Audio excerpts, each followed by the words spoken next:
Olá, pessoal. Boa noite a todos vocês. Hoje nós vamos falar... Oi, dona Eugênia. Hoje nós vamos falar um pouquinho sobre uma atividade que a gente desenvolve dentro da nossa escola. Vou apresentar a minha tela para vocês, para a gente começar a trabalhar um pouquinho em cima desse assunto que é de grande relevância, de grande importância para os nossos alunos, na verdade, para todos nós, né? Para a sociedade como um todo. Ainda mais em se tratando do período em que vivemos, né? Da realidade em que vivemos, do contexto em que vivemos, num período pandemia, pós-pandemia, uma situação bastante complicada, já começando um ano de 2022 sem saber exatamente como vai ser, e inteligência emocional, que é o tema que a gente vai trabalhar, né, nesse nosso encontro de hoje, se faz de grande importância para as relações interpessoais. Vamos lá. Primeiro eu quero me apresentar, eu sou o JJ, meu nome é Jorge Júnior, mas quase ninguém me chama de Jorge Júnior, a não ser minha família, o pessoal do trabalho, alunos, professores, pais de alunos, todos me chamam de JJ, me conhecem como JJ, podem ficar à vontade para me chamarem de Jorge, de Júnior, de JJ, como vocês acharem mais conveniente. Tá? Sou graduado em letras, pós-graduado ainda na área de letras, português, análise sintática, mestre em letras e ciências humanas, que aí foi a partir dessa formação que eu comecei a me interessar por outras disciplinas além do português. Sou professor há 15 anos e sou diretor e orientador de alunos e famílias há 6 anos no Intelectos de Botafogo. Hoje eu sou diretor de 2 unidades que existem em Botafogo. Quando eu falo diretor e orientador, é porque o papel da nossa escola não é simplesmente administrar o ambiente escolar, não é simplesmente uma gestão das coisas que acontecem dentro de sala de aula, vai muito além disso, vai trabalhar com expectativas das famílias, trabalhar com sonhos dos alunos, né, dos seus filhos. Então, a gente já tem trabalhado isso já há algum tempo, e a aula de hoje, esse encontro de hoje, é mais um exemplo do que a gente pensa como educação.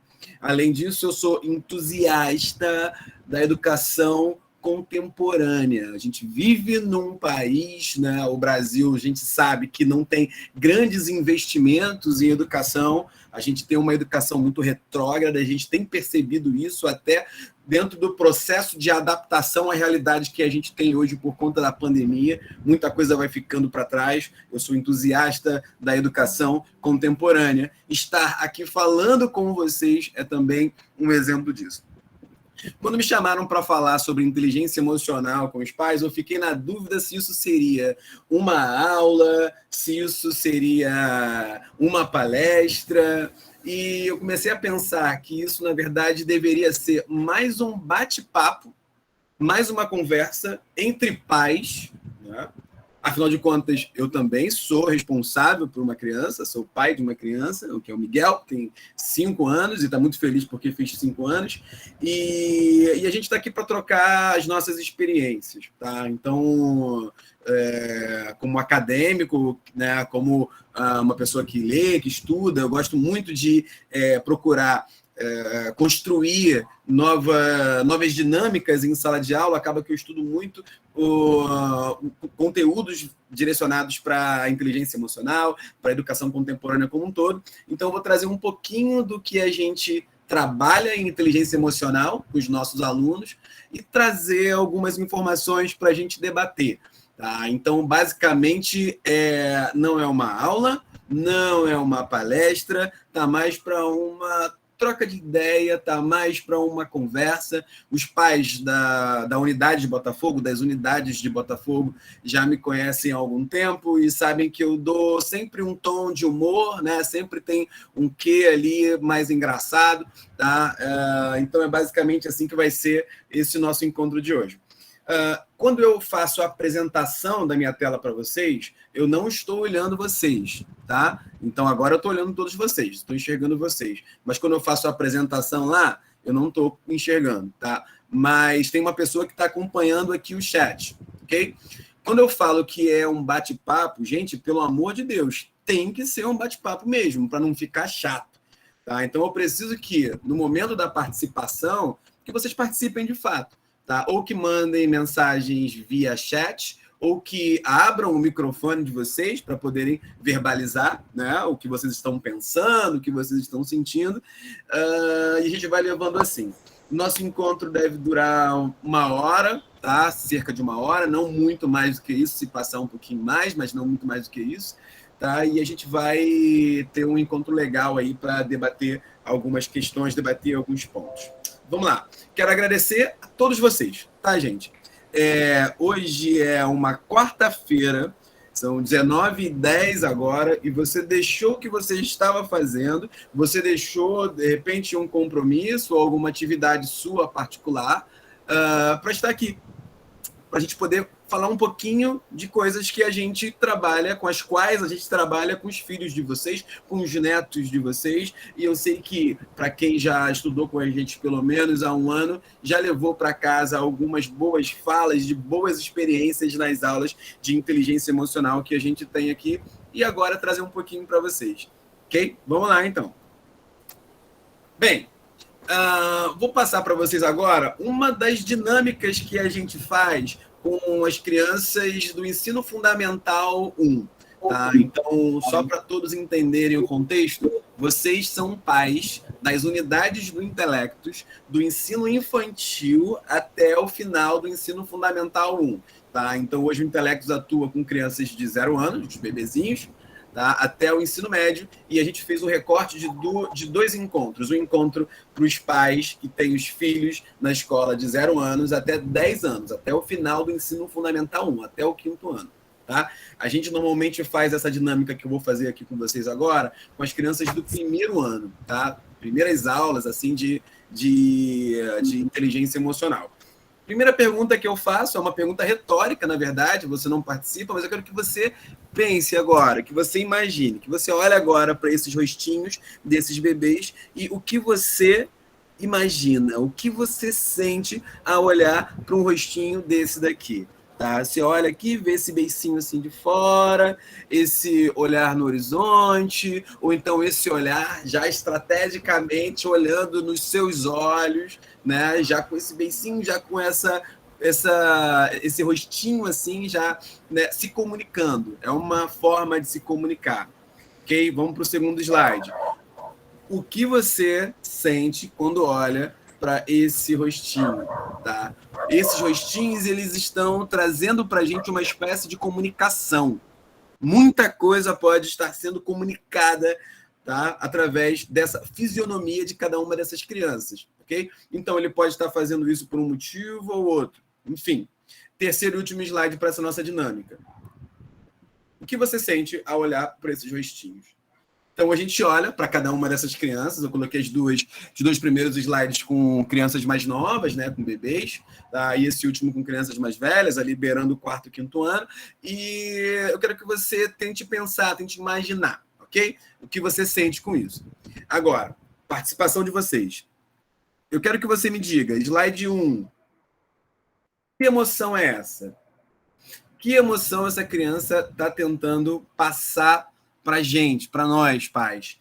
Que emoção no slide 2 essa criança está tentando passar para nós, pais? E essas crianças aqui estão querendo passar que tipo de emoção? Então, você pode abrir o seu microfone agora ou mandar no chat, tá, a sua resposta. Enquanto você vai respondendo aí, eu vou falando aqui, mas eu estou aguardando você me responder, hein? Por favor, hein? Então, slide 1 está fazendo o quê? O que isso significa? Que emoção é essa? Que sentimento é esse desse bebê? Desses bebês aqui. Slide 2, que sentimento é esse? Slide 3, que sentimento é esse? Já temos uma resposta aí. Tristeza, raiva, alegria. Gente, adorei. Choro, raiva e alegria. É isso aí, pessoal. Vamos lá. É isso aí que eu quero. Lindo demais. Gostei de ver. Então, tristeza, raiva e alegria, né? Então, tristeza, querendo alguma coisa, a Sofia Nunes falou ali, tristeza, querendo alguma coisa, né? A Viviane falou tristeza, raiva e alegria. Beleza, muito fácil de você olhar e entender aí as emoções das crianças, tá? Agora eu vou perguntar para você. que você sente quando olha para... Responde, pode responder agora. O que você sente quando olha para esse rostinho? O que você sente quando olha para esse rostinho? E o que você sente quando olha para esse rostinho? Você fica triste quando o bebê está triste, quando a criança está Não. triste? Você fica com raiva quando a criança está com raiva? Né? Está fazendo Não. comida? Né? Ou você fica feliz quando a criança está feliz? Responde lá. Sim. Sim ou não? Suas emoções acompanham as emoções dos seus filhos? Depende, né, Bárbara? Vai Quase depender muito sempre. aí. Feliz Quase quando ela sempre. tá feliz. Feliz quando ela tá feliz, né? Isso aí. Tem uma palavra em comunicação social, nessa disciplina, que chama replace, né? Que é um reflexo, né? Então, você transfere para você a emoção que o outro está sentindo. De repente, você está triste, chega alguém, te dá um sorrisão, te dá um bom dia, aquele bom dia gostoso, né? Aí você fica feliz também, você retribui esse sorriso, né? Mas vamos lá, vamos pegar aqui uma polêmicazinha, já para a gente começar a nossa brincadeira, tá? Então, quero ajudar nos primeiros dois, fico feliz. Ó, quando a criança está triste, tá? Obviamente, a gente precisa entender. Nós somos a parte nesse relacionamento que precisa ter inteligência emocional. Somos a parte que precisa ter inteligência emocional, tá? Eu preciso entender. Mas eu não posso ficar triste. A tristeza do meu filho é a tristeza dele. Eu tenho que tentar entender e nem sempre eu vou conseguir resolver o problema dele. O fato do meu filho estar triste, isso é uma característica do ser humano, tá? Quando meu filho, ele olha para mim com raiva, porque ele é uma formiguinha, o Miguel é uma formiguinha, né? Quando ele olha para mim com raiva e fala para mim um monte de coisa, porque eu não dei o pirulito para ele, eu falo para ele, filho, como você fica lindo com essa carinha de raiva que você tá. Né? E ele, durante um tempo, ele ficava chateado, mas hoje ele já entende o que eu estou querendo dizer. Né? É importante, logo nesse primeiro encontro que a gente está tendo aqui, nesse primeiro momento, que a gente permita as emoções das crianças. Se ele tá rindo, legal, vou rir com meu filho. Se ele tá triste, pô, legal, me incomodou aqui um pouquinho, mas que legal que ele tá triste. Sabe por quê? Porque faz parte. E já dizia um poeta que tristeza não tem fim, felicidade sim. A vida é assim, ela oscila entre felicidades e tristezas. E assim é a vida do ser humano. E o ser humano, ele começa ali, pequenininho, né? Rindo, ficando triste, ficando com raiva, ficando alegre. O que eu quero compartilhar com vocês é que se o meu filho ele caiu e se machucou, né? Vou contar uma história para vocês. Há muito tempo atrás, eu era adolescente e eu comecei a namorar uma menina, por volta lá do 13, 14 anos, né? E ela tinha um dente escurinho, um dentinho quebrado, né? Uma vez eu perguntei, o que aconteceu com o seu dente? Né? Aí ela falou, eu caí, estava me balançando, olha isso, né? No varal, no quintal da casa, aí eu me balancei muito, arrebentou o varal, caí, olha, imagina você, seu filho, caí com o rosto no chão e quebrei o dente. Olha isso. Minha mãe chegou, me viu desesperada, com o rosto lavado em sangue, com o dente quebrado, não conseguiu nem chegar perto, ficou desesperada, se trancou no quarto, não conseguiu lidar com aquela cena. Olha isso, a gente está falando aqui de inteligência emocional, tá? Importante a gente entender logo de cara que a dor do meu filho não pode ser a minha dor, eu tenho que ser inteligente aqui, eu preciso resolver o problema. Se meu filho ele tá triste, ok, vamos tentar entender, vamos ver qual é a solução. Se ele está com raiva, ok, vamos tentar entender, vamos ver qual é a solução aqui, tá? Mas eu não posso trazer para mim, transferir para mim essa tristeza que o meu filho tem, ok? Vamos seguir. Bem, o que é inteligência emocional, tá? A gente entende hoje, na nossa época, de repente não se falava tanto disso, mas a gente entende hoje que existem múltiplas inteligências, tá? E é importante que todas elas sejam valorizadas de alguma forma. Tá? Então, o cérebro, ele alcança, a gente tem várias habilidades. Na nossa época, quando a gente estudava, estava lá criancinha, no ensino fundamental, no ensino médio, enfim, os nossos pais queriam que a gente tirasse as melhores notas em matemática. Só que matemática, a inteligência lógico-matemática, não é a única inteligência. Os nossos pais queriam que a gente tirasse as melhores notas em português. E talvez por isso a gente tradicionalmente entende que matemática e português sejam as disciplinas mais importantes da grade curricular acadêmica. Né? Então, é muito comum um pai chegar para mim e falar: poxa, meu filho ficou em recuperação em ciências, vê se pode. Né? Ou ficou em recuperação em artes, vê se pode. Ou ficou em recuperação em inglês, se fosse português e matemática, tudo bem. É porque, tradicionalmente, a gente tem um pensamento conservador. Né? Tradicionalmente, a gente valorizou sempre muito sempre essas duas inteligências, só que existem outras. Né? Então, quando a gente fala de inteligência, tá? Inteligência do ser humano é a lógico-matemática, sim, que às vezes está relacionada ao cálculo numérico, mas nem sempre, né? O fato de se trabalhar com lógica não necessariamente está se falando de cálculos numéricos. Tem a inteligência linguística, que é a habilidade que a pessoa tem de aprender outras línguas, ou a habilidade que a pessoa tem de oratória. Eu costumo dizer para os meus alunos que o indivíduo que tem a habilidade de falar, que consegue chegar à frente de um público, se colocar para julgamento e conseguir falar com as pessoas, ninguém segura esse cara. Né? Ele vai seguindo.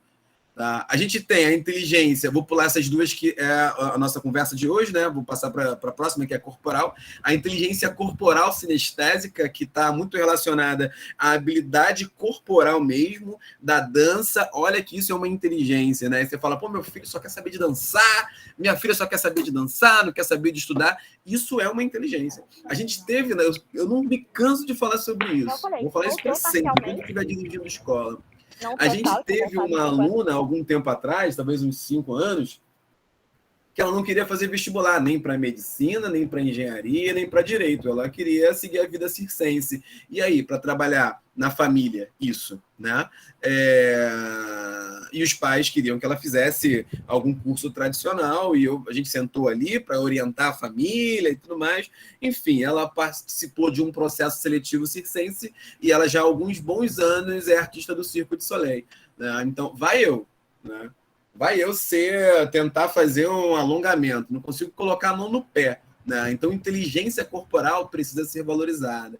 Inteligência espacial, que é outra coisa que eu não tenho também, né? Que é você ter um GPSzinho na cabeça, você saber onde você virando à esquerda, virando à direita, virando à esquerda, para onde você vai, a habilidade que você tem de se posicionar dentro de um ambiente geográfico. A inteligência musical, como o próprio nome já está dizendo, é a habilidade que uma pessoa tem de compor músicas, de executar um instrumento musical, a habilidade vocálica mesmo, né? A habilidade vocal, né? Então, inteligência musical. E a nossa conversa de hoje, que é o que a gente trabalha com as crianças na nossa escola. A inteligência emocional, ela se divide em inteligência interpessoal, tá?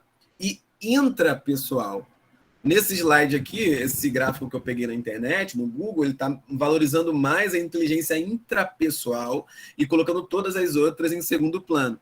Tá, a inteligência intrapessoal, não quero entrar nesse mérito de qual é o mais importante, eu acho que não é por aí, mas a inteligência intrapessoal que a gente fala na escola com as crianças, com os adolescentes, é a sua habilidade para aprender a lidar com as suas questões internas. Né? Então, alguém falou alguma coisa que me incomodou. Como eu vou retrucar? Como eu vou responder? Eu vou responder? Como eu vou lidar com isso? Como eu lido com os aspectos externos que me atingem internamente? Frustração. Como eu lido com frustração? Né? Como eu lido com ansiedade, com angústias? Então, inteligência intrapessoal. E a inteligência interpessoal está muito relacionada ao relacionamento social. Então, essa disciplina de inteligência emocional que a gente trabalha com os nossos alunos dentro da escola está direcionada para isso. Se algum dia você teve dúvida, poxa, que história é essa de inteligência emocional, que o Intelectus trabalha lá com as crianças, é basicamente isso que a gente faz com eles, ok? Inteligência emocional para os pais. Vamos lá. Agora a gente já entrando aí no outro foco, eu queria mostrar para vocês um videozinho antes de começar aqui, antes de entrar nisso. Tá? Deixa eu pegar aqui.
Maravilha.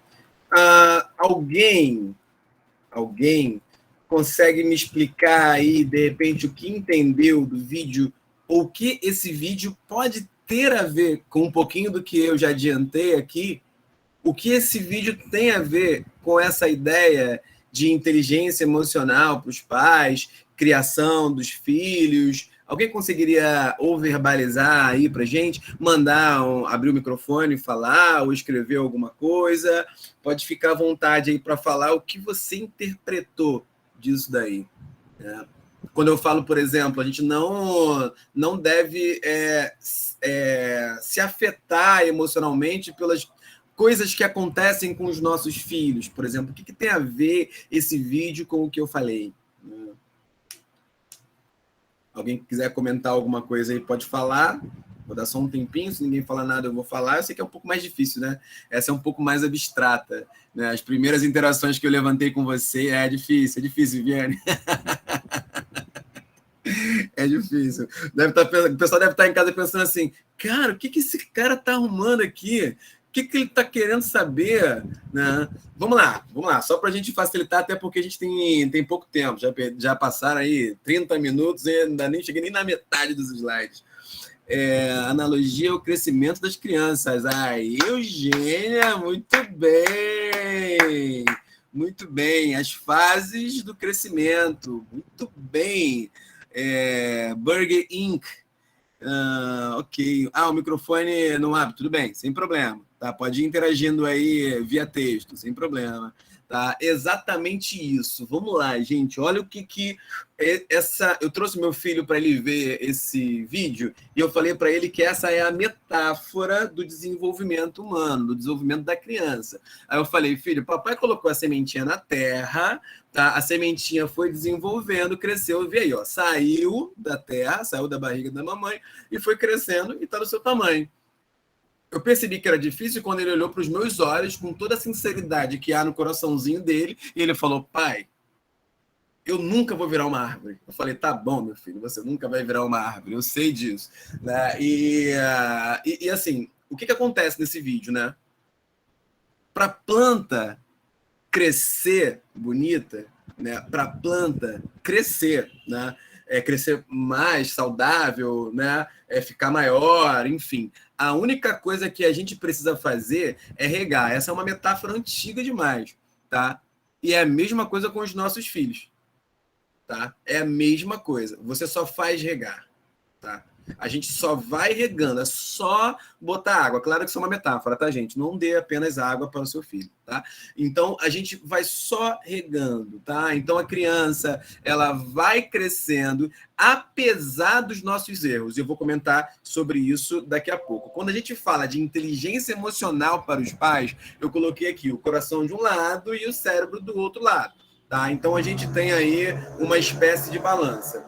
Uma fala que eu trago para os meus alunos, a pergunta que eu faço para eles, eu vou deixar aqui para vocês também, embora seja também uma pergunta retórica, você não precisa participar, mas eu quero que você pense nisso. A pergunta é a seguinte: onde estão concentradas as nossas emoções? Quando eu trago isso em sala de aula, muitos alunos falam, Jota, no coração, né? Lá no fundinho, nosso coração bate, ou nosso coração fica apertado, ou nosso coração fica muito acelerado, né? E a gente acaba concluindo junto que, na verdade, as emoções estão no nosso cérebro. E quando a gente fala de inteligência emocional, é justamente pensar as emoções. Tanto as minhas emoções, quanto as emoções do meu filho, as emoções dos meus filhos,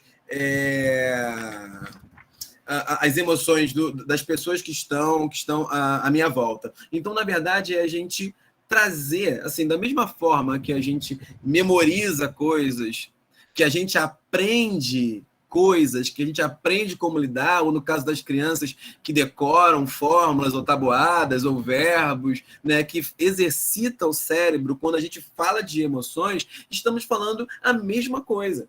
Então, quando lidamos com as crianças, precisamos estar focados nisso, na verdade, né? Porque as emoções não estão no nosso coração, as emoções estão no nosso cérebro. Então, quando a gente fala de inteligência emocional, é basicamente isso que eu quero que vocês entendam. A partir de hoje, se você não atua dessa forma, não age dessa maneira, eu quero que você comece a pensar as emoções. Pensar mesmo, trazer para o cérebro, né? Então, vamos lá. Crianças do ensino fundamental 1, por exemplo, sei lá, 8, 9 anos, que já começam a ter a ter pensamentos, né? Conhecer o mundo de maneira um pouquinho mais avançada e tudo mais, e começa a fazer algumas besteiras, né? Ou essas crianças começam a nos decepcionar, vamos dizer assim, porque tirou uma nota baixa, ou porque mentiu olhando nos nossos olhos, né? Que frustrante é isso, né? O seu filho que você ama tanto olhar nos seus olhos e mentir olhando nos seus olhos. Quanto isso nos frustra. Só que a relação entre seres humanos, ela é baseada em derrotas e conquistas. A gente não vence sempre. E as derrotas, elas vão acontecer. E a gente precisa estar preparado para isso, tá? Eu preciso entender que em algum momento meu filho vai me frustrar. E a questão aqui é como eu lido com isso. A questão aqui é a resposta que eu dou para isso e como eu dou essa resposta. Tá? Como essa resposta é dada para o meu filho. Tudo, a maneira como eu vou lidar com determinadas situações, essa forma vai impactar no desenvolvimento do meu filho, vai impactar no desenvolvimento do seu filho. Então, pensando, né, a família, a gente tem o pai, tá? O pai, ele era uma criança, virou um adolescente, virou um adulto e hoje ele é um pai. Ele trocou de lugar, tá? Ele já não é mais um menino, agora ele é o responsável por uma família. Ele é responsável pela mãe, ele é responsável pela criança, ele é responsável pela família. A mãe era uma menina, virou uma adolescente, uma mulher, hoje ela é mãe. Ela é responsável pelo pai, ela é responsável pela criança, ela é responsável pela família. Olha a responsabilidade que a gente tem, né? Então, a gente tem tanto a responsabilidade do pai com a família, a responsabilidade da mãe com a família, a gente tem as expectativas do pai, né? Quando inicia-se um relacionamento, constroem-se expectativas, né? Então o pai constrói isso na cabeça dele, ele pretende alcançar, e a mesma coisa, a mãe constrói expectativas e pretende alcançar, e a criança ou as crianças, conforme elas vão tendo noção da vida, elas começam a construir expectativas nelas também. E quando a gente fala de inteligência emocional para os pais, né, avós, para os responsáveis de uma forma em geral, a primeira dica aqui, né, além da segunda, vamos dizer assim, né, é tentar entender quais são as expectativas do seu filho. Muitos pais acabam errando, tá? Por conta disso, por não entender a expectativa do meu filho. E às vezes são coisas bobas, simples, assim, na nossa percepção, no nosso radar, mas que para eles são muito importantes, né? É muito comum a gente assim, se programar para estar para trazer o filho para, sei lá, para fazer a minha programação, ou eu estar pensando, focado em participar de uma programação para o meu filho. Vamos para o cinema, filho, ver o seu desenho, tá? Dificilmente, às vezes, o pai ou a mãe traz a criança para fazer uma programação que é de interesse do pai. Eu costumo falar lá na escola, e eu trabalho isso estrategicamente com meu filho, sobre memórias afetivas. Não sei se vocês já ouviram falar nessa expressão. Se não ouviram falar, é autoexplicativo. Tá? Eu tenho certeza que você tem na sua memória momentos importantes que você viveu com seu pai, que você viveu com a sua mãe, que você viveu com o vô, com vó, com professor, com professora, com tio, com primo, com irmão, com amigo. Tá? Você tem. O ser humano é assim.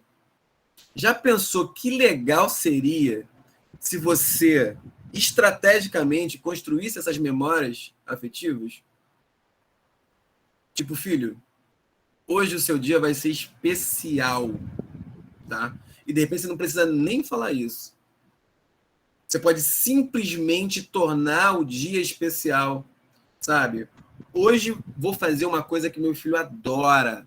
Fazer uma coisa que meu filho adora. E não estou falando de fazer as vontades, não, tá? Eu estou falando de viver experiências muito interessantes. Viver experiências intensas e qualitativas. E isso vai ficar gravadinho ali no DNAzinho dele. Quantas memórias afetivas eu construí nos meus alunos. Quando a gente fala, hoje vamos ter aula de inteligência emocional no sítio. No sítio? No sítio, vamos embora. Quero que você lembre disso lá na frente. Hoje eu vou vir fantasiado de Darth Vader, sei lá. Não foi só uma fantasia. Eu estou pensando como que ele vai me levar para a vida dele. Um dia você não vai estar aqui. E vão ficar apenas as memórias. Quais foram as memórias que você construiu com seu filho? É importante a gente pensar nisso. Então, a expectativa do pai, da mãe, da criança, a expectativa da família precisa ser bem vista, precisa ser pensada de maneira bastante estratégica. Tá? Vamos seguir. Bem, a gente entra agora numa parte de debate, tá? Vamos precisar dar uma agilizada, mas eu trouxe 3 pontos para esse debate. Abnegação, como lidar emocionalmente com determinadas situações, e o idealismo do pai, o idealismo da mãe, o idealismo da família. Alguém sabe dizer o que é abnegação? Ou abre o microfone ou escreve para mim lá no chat. Estou bebendo água no copo do Miguel, do Homem de Ferro. Foi o único que eu achei rápido. O que é abnegação? O que é? Como assim abnegação? Tem abnegação na família? Tem abnegação no pai? Seria não ser egoísta? O não egoísmo? Oi? O não egoísmo. O não egoísmo, exato. Muito bem, Ítalo. Como a Viviane colocou aqui, o altruísmo, né?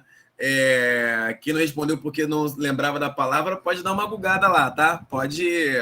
Pode colar aí, não tem problema não tem pontuação não. Muito bem, Ítalo, valeu, Viviane, obrigado. Né? Abnegação é altruísmo, que é a oposição do egoísmo. Tá? Então é muito comum os pais serem, né, trabalhar essa coisa da abnegação, terem essa abnegação de maneira excessiva às vezes, que é se deixar de lado, se anular em prol da criança, em prol da família. Né? Então, a questão aqui é o quanto eu me anulei pelos meus filhos, o quanto eu me anulei pelos meus netos, né?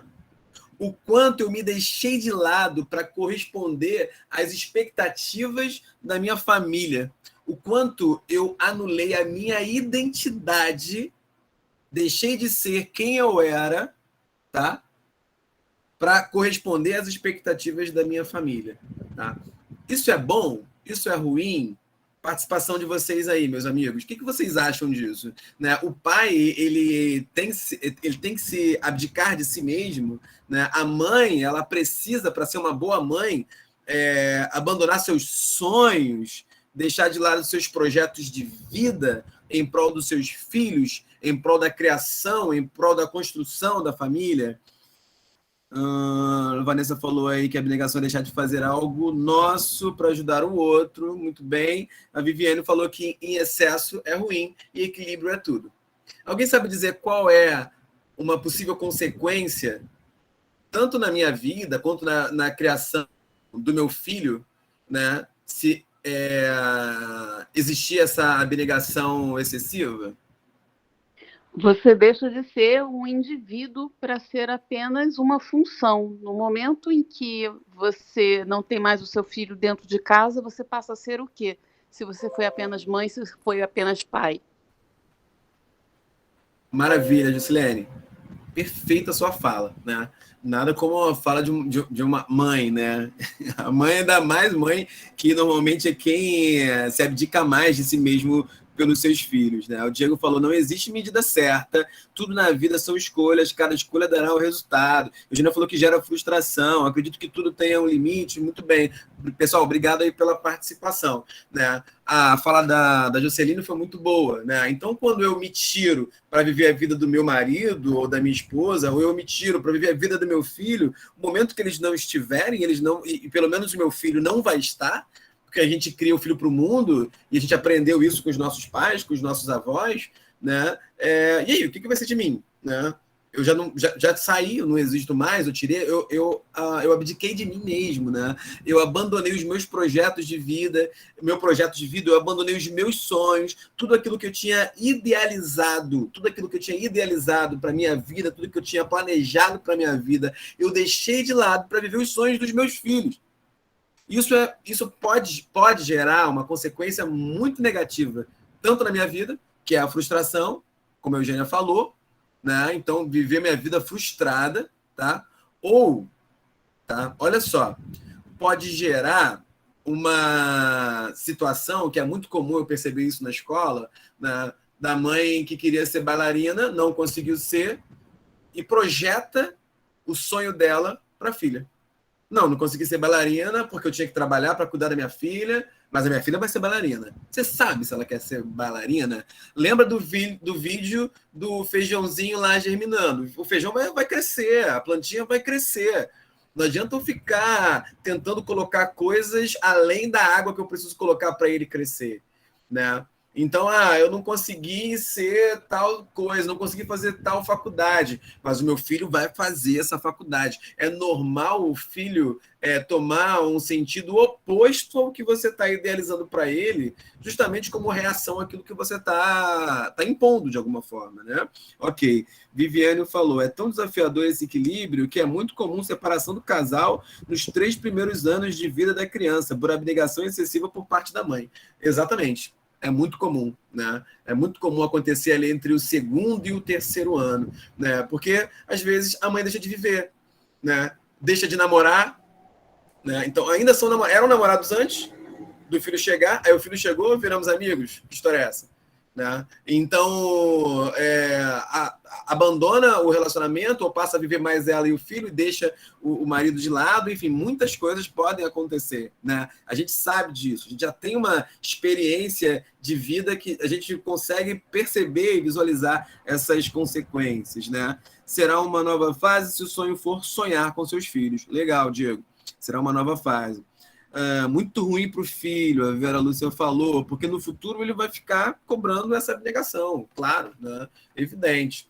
Vamos seguir. Vamos lá. Olha isso, gente. Quero saber quão inteligente emocionalmente vocês são. O seu filho já olhou para você e disse, eu não te amo? Seu filho já olhou para você nos seus olhos e falou, mãe, eu não te amo mais. Pai, eu não quero mais brincar com você.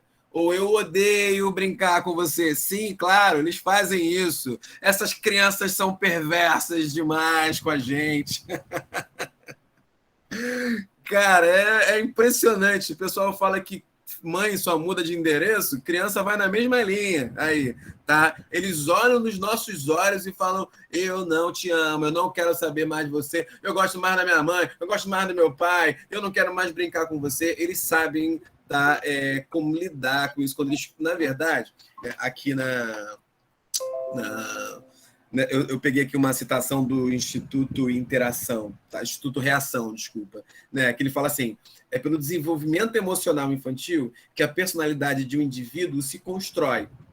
E isso começa logo nos seus primeiros anos de vida. Olha que interessante. A identidade, a personalidade do seu filho vai depender de como você lida com as emoções dele.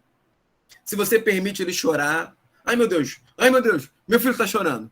Ai, caramba, o que aconteceu? Não, ele está chorando, a criança chora.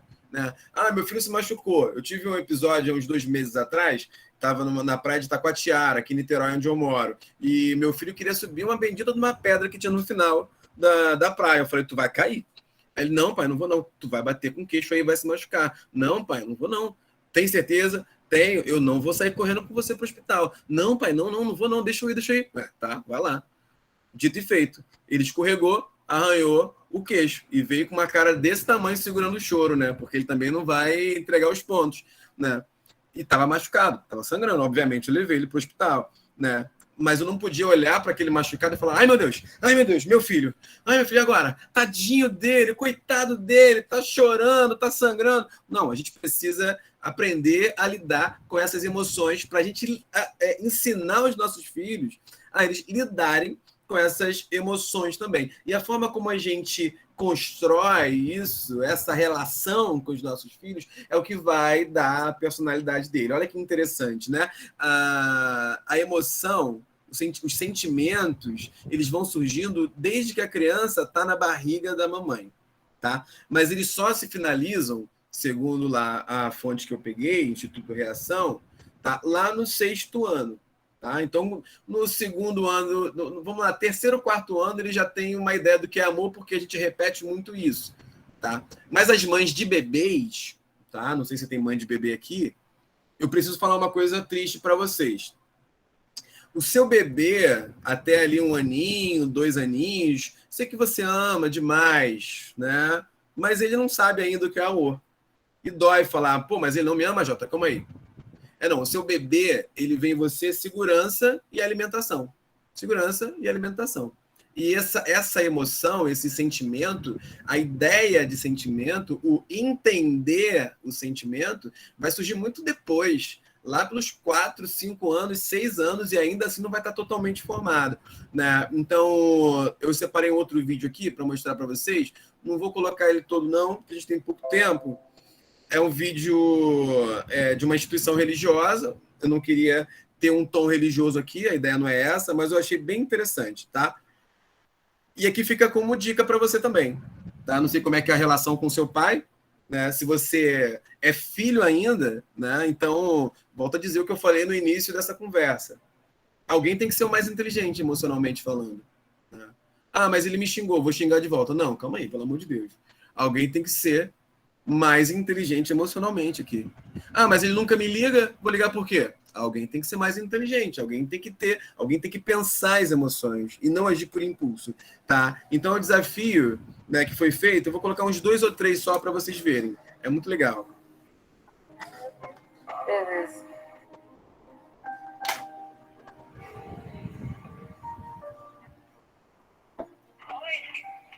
Mãe, só tô ligando pra te avisar que eu chamo mesmo, né? Só porque eu me senti na necessidade de falar isso. Deu. Tá bom. Beijo. Tchau.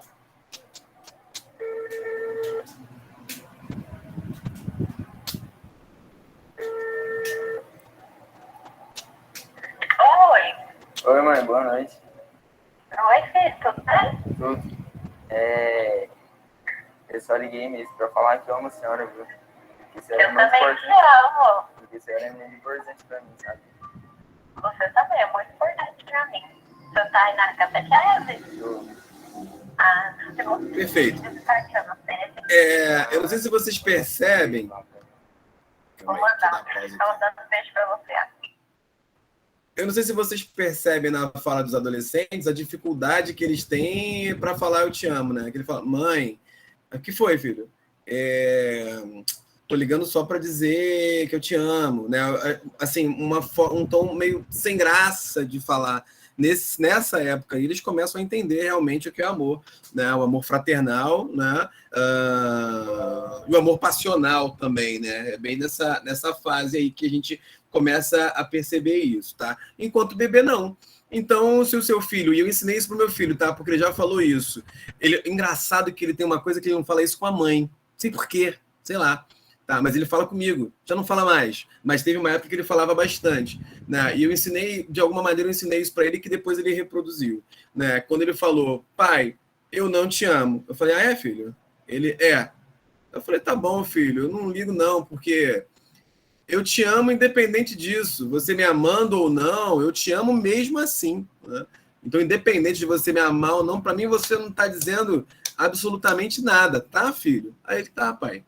É engraçado que depois de 3 vezes isso acontecendo, teve uma amiguinha que a gente recebeu aqui, que era filha de uma amiga da minha esposa, e eles se engalfinharam lá. Fala a mesma coisa, Viviane? Eu adoro falar isso. Agora, eu não vou negar para você que lá no fundinho eu falo, filho da mãe, hein? Nada a ver esse moleque falar isso para mim.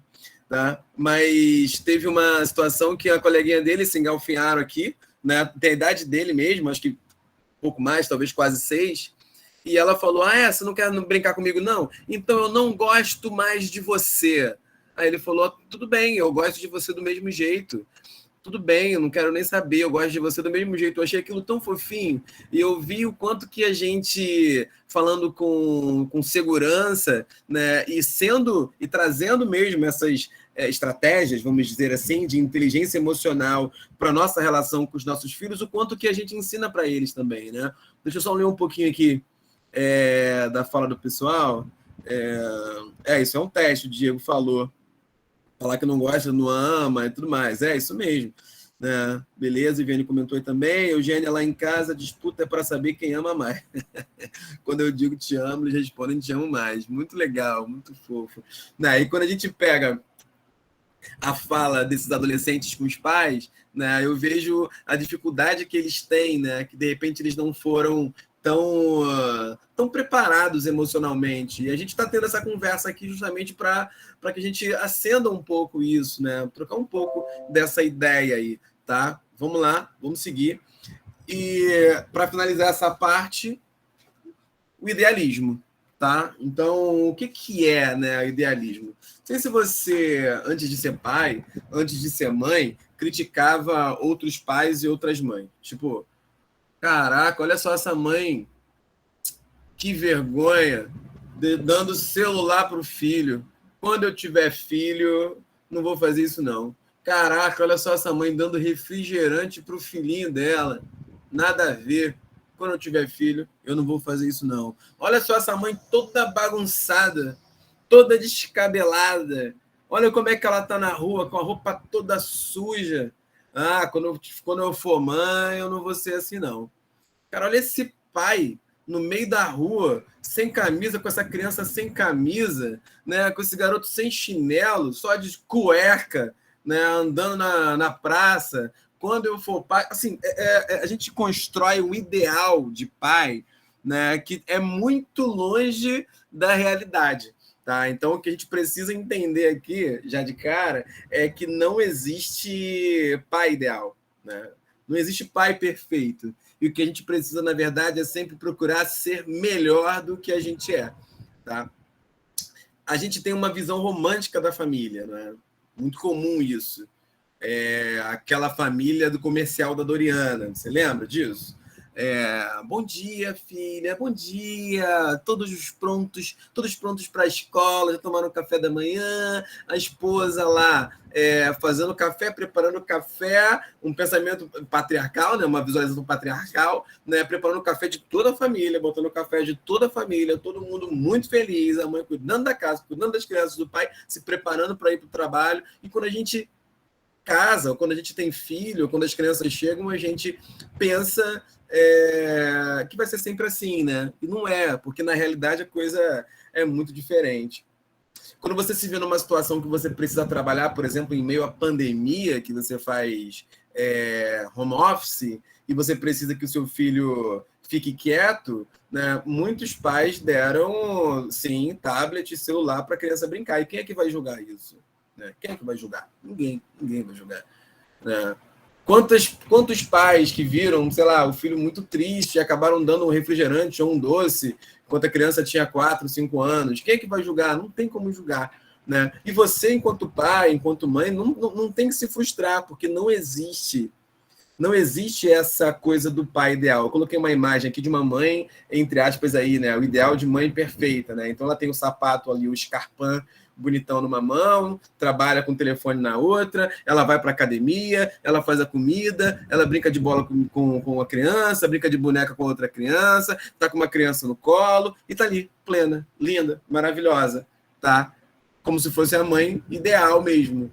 Okay? E coloquei uma outra imagem que eu achei muito engraçada, que é o pai numa oficina com a filha, né? Eu achei sensacional isso, né? Então, o que é, né? O que é essa construção do ideal do pai? Gente, nós somos seres humanos e é comum do ser humano errar. E o quanto que a gente se frustra às vezes. Final do ano passado, por exemplo, muitos pais vieram falar comigo frustrados. Poxa, Jota, meu filho tirou notas baixas, ficou em recuperação, ou reprovou. Caramba, eu sou um pai péssimo. Não, cara, calma aí. Você não é um pai péssimo, pelo amor de Deus. A gente erra, gente. A gente erra. Lembra daquele videozinho que eu coloquei no início. A gente tem que colocar água. A criança, ela vai crescendo, ela vai crescer. Ela vai crescer. Errou, ficou triste com a recuperação, ótimo, ela vai crescer. Bateu com o queixo na pedra, ótimo, ela vai crescer. Chorou horrores no meio da rua, todo mundo me olhou, me recriminando, porque meu filho estava chorando, eu peguei ele pelo braço e saí arrastando ele até em casa. Ótimo, aquela criança vai crescer. Lembra sempre dessa metáfora do feijãozinho germinando ali. Tá? Eu separei um vídeo. Deixa eu ver se eu acho aqui. Ai, caramba.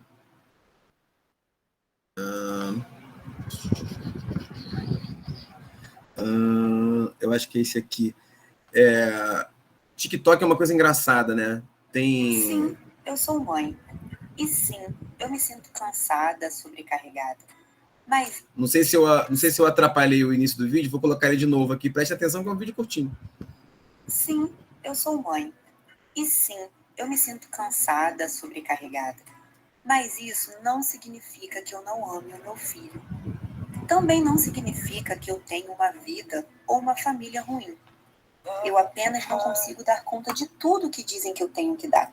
E tudo bem, assumir isso não faz da gente menos mãe nem menos mulher, porque eu estou dando o meu melhor. E você também. E o nosso melhor já é o suficiente. O que eu tenho para falar para vocês aqui o importante é a gente querer ser melhor, né? O importante é a gente fazer o máximo para imprimir uma versão melhor a cada dia, uma versão melhor de mim. Hoje eu quero ser um JJ melhor do que eu fui ontem. Amanhã eu quero ser um JJ melhor do que eu fui hoje para o meu filho. E quantas vezes eu errei com meu filho, sabe? E quantas vezes nossos pais erraram com a gente, né? Eu lembro de uma fala da minha mãe.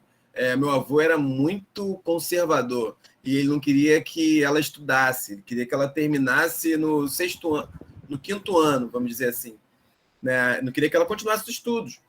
Na cabeça do meu avô, ele estava fazendo o que era certo para ela, para minha mãe, na cabeça dele, né? Que não tinha estudo também, né? E assim, ele errou, mas ele tentou acertar, sabe? Quanto que a gente, às vezes, tentando acertar, erra, né, com os nossos filhos. Mas é muito importante que a gente aprenda com cada um desses erros. Tem uma fala também que eu acho que é bem antiga, que fala assim, ai, meu Deus, meu filho nasceu, e agora? O que eu vou fazer com essa criança? E o médico fala, você conseguiu parir, agora você vai conseguir criar, te garanto isso. Se teve, vai conseguir criar, né? E é muito isso, né? A gente vai aprendendo a cada dia, a cada experiência, a cada novo amanhecer, a gente vai aprendendo nessa interação com os nossos filhos. Bem, pessoal, a gente cria os nossos filhos para viverem sem a gente, tá?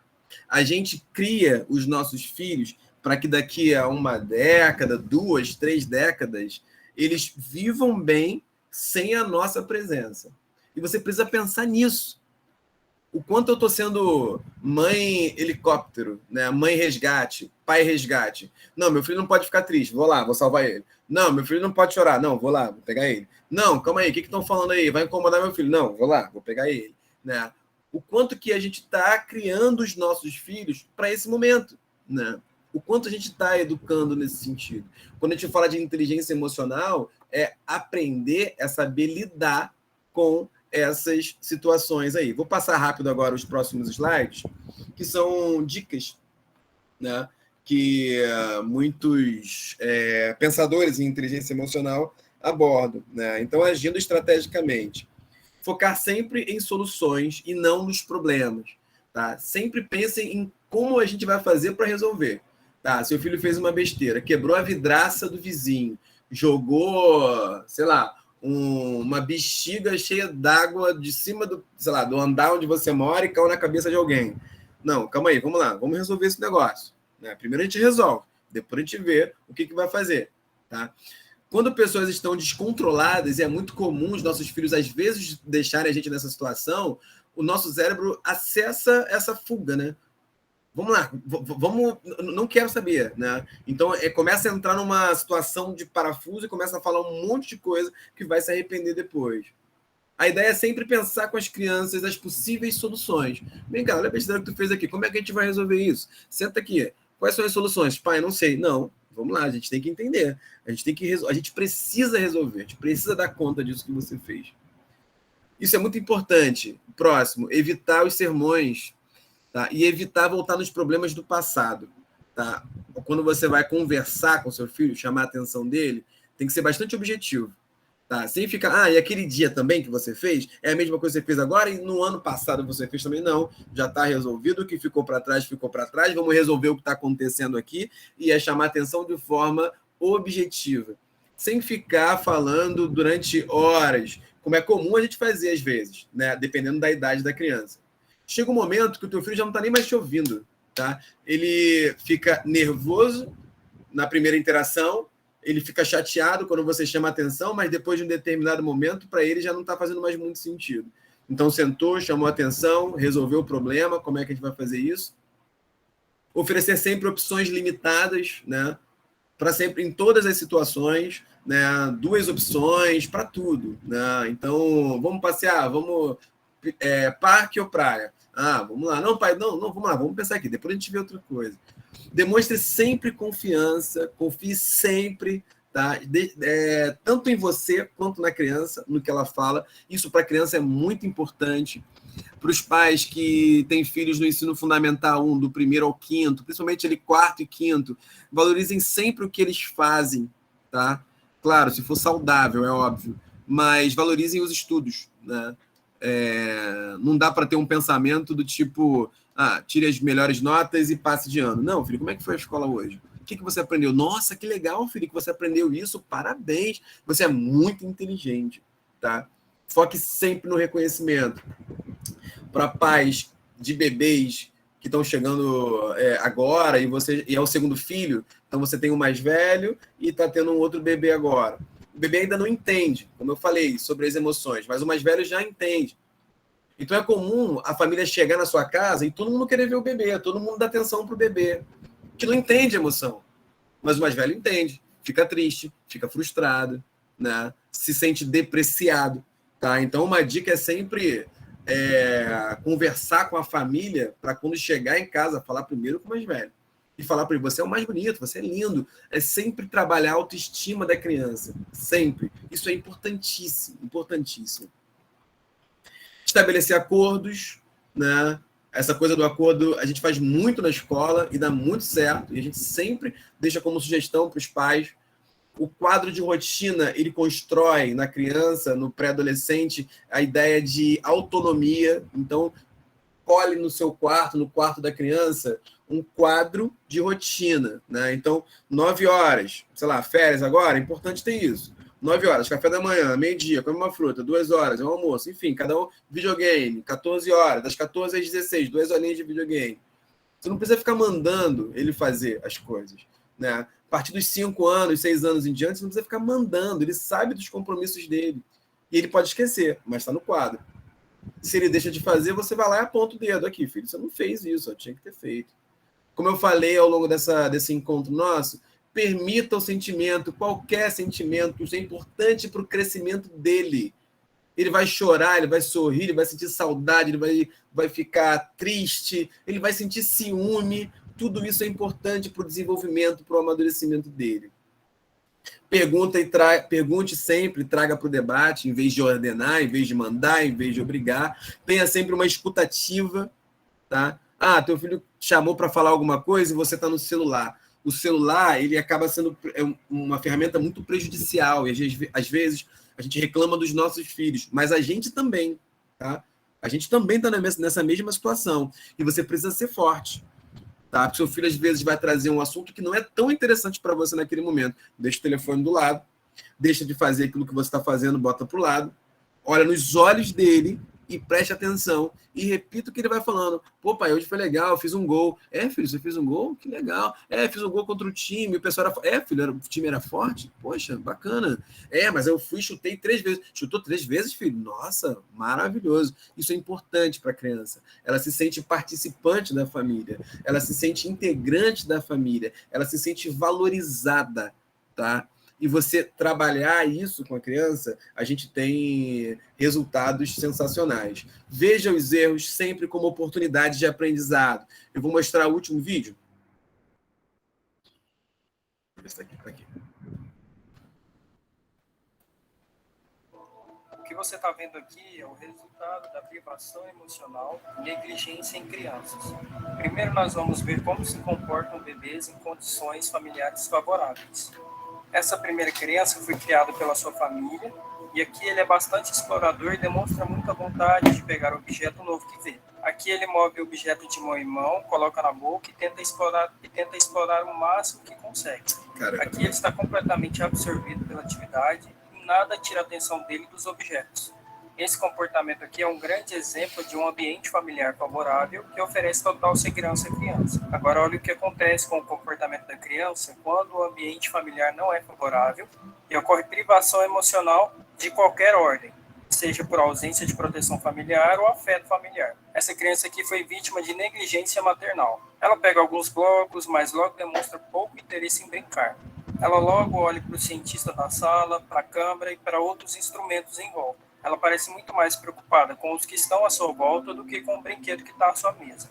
Isso acontece porque o indivíduo que sofreu privação emocional sempre vai priorizar o contato social, que pode ser motivado pelo intenso desejo de encontrar um substituto maternal. E é por isso que a curiosidade pelos brinquedos são mínimas e o comportamento extremamente passivo. A privação emocional provoca não apenas a ansiedade que nós conhecemos, mas também inibe a criança para a exploração e o instinto de curiosidade, o que pode resultar em dificuldades em relações sociais no futuro da criança. Perfeito. Bem, gente, para finalizar, os problemas vão surgir, tá? É comum isso acontecer. A gente vai se frustrar, nossos filhos vão trazer isso para a gente. E o que pode ajudar e o que pode mudar de alguma maneira, né, é a forma como a gente responde. É sempre a dica aí, contar até 3 antes de falar qualquer coisa. Uma frase é como uma flecha. Depois que você lançou a flecha, não tem como se arrepender, não tem como ir correndo atrás dela e parar a evolução dela. Depois que falou, já era. E muito do que a gente fala constrói a personalidade dos nossos filhos. Então é preciso que a gente haja o tempo inteiro com muita inteligência emocional. É preciso que sempre que a gente puder, sempre que a gente lembrar, haja de forma bastante estratégica com os nossos filhos. Pessoal, Muito obrigado a todos vocês que participaram desse nosso pequeno debate, mas para mim foi muito importante poder compartilhar um pouquinho do que a gente faz aqui na escola com vocês. Me coloco aqui à disposição, se alguém quiser perguntar alguma coisa, fica à vontade. Para aqueles que não têm nenhuma pergunta, fica só o meu agradecimento. Uma boa noite para todos vocês. Jorge, boa noite, Jorge. Obrigada Opa, a você, Jorge. Tá, ele está te vendo agora. Obrigada, Jorge. Obrigado, Jorge. Boa noite. Tchau. Boa noite a todos. Tenham todos Jorge, um você vai ótimo ser ano. professor aqui da unidade de Caraí, Niterói? Oi? Você vai ser professor na unidade de Caraí, Niterói? Não, não vou ser professor. Eu sou diretor de Botafogo. Ah, entendi. Tchau, tchau, pessoal. Boa noite a todos. Feliz ano novo a todo mundo. Boa noite. 2022, se Ótimo Deus quiser, ano, vai ser um pessoal. Boa excelente ano para todos nós.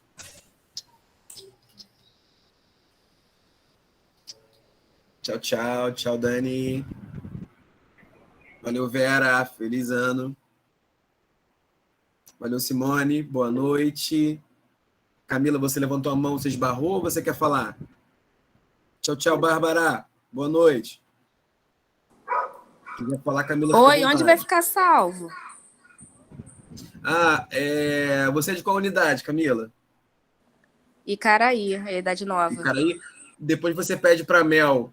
Eu devo, na verdade, o pessoal acho que a Mari que vai fazer isso, deve compartilhar isso com os diretores e os diretores vão passar isso para os pais das suas respectivas unidades, ok? Ok, obrigada. Eu só consegui entrar no final. Tudo bem, sem problema. Depois você vê a gravação. Tchau, tchau, Camila. Beijo, boa noite. Fala, Eugênia. Não está conseguindo falar, teu microfone está mutado aqui. É embaixo que você desmuta ele. Oi, boa noite. Aí. Agradecer mais uma vez, as dicas foram maravilhosas. Eu preciso muito dessas dicas, porque eu pego.